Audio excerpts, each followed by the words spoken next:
A lot of my life, I've been considering like the great questions of life. Who am I? What am I doing here?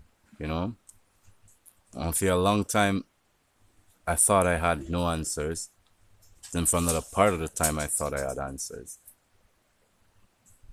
When I thought I had no answers, I was quite miserable and quite upset with being in a situation where I didn't know why I was here or what I was supposed to be doing here.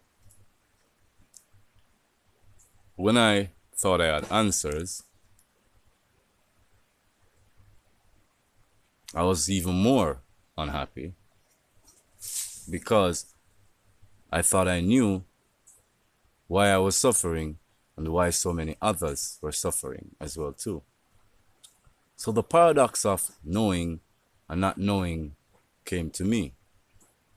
So I begin to examine knowing for what it is, and if it's a truth, it's supposed to set you free.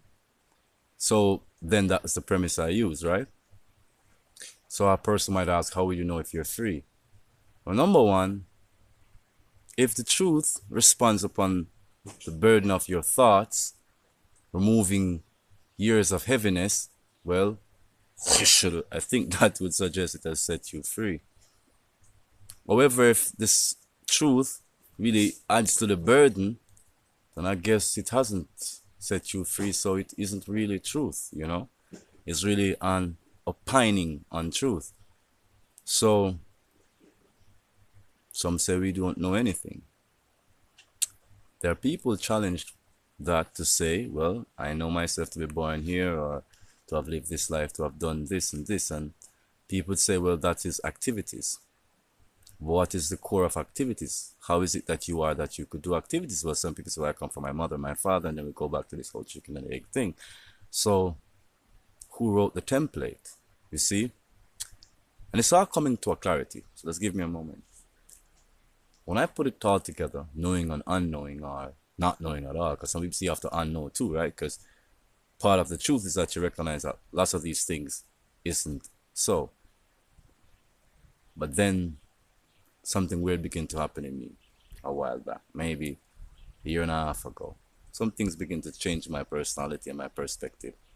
And before that, about a year before that, I was with a Caucasian young, well, I call her young woman, but she's not so young. And during the time with her, I'd learned something about the darkness that I'd since been away from and not cared about. So one of the things I found out was that I had not come to rest with the experiences in the dark. And she had helped me to deal with some of that. And then I kind of evolved, and then the video started on the other channel.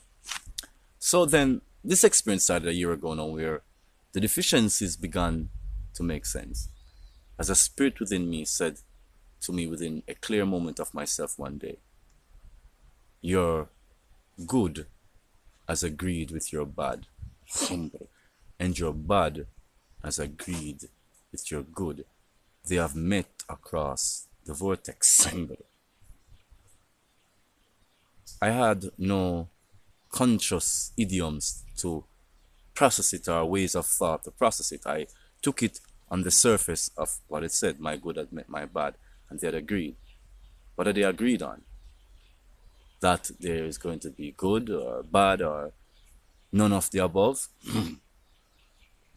But something began to change in my personality.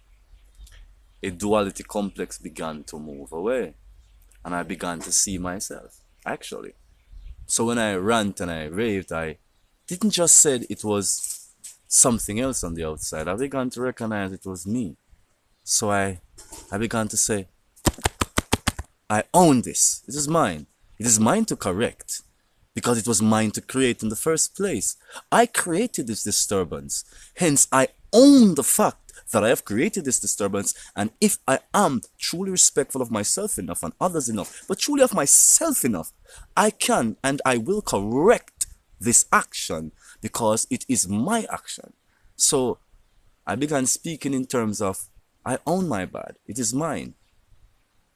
And it is mine to address and to correct. A certain responsibility began to awoke in me.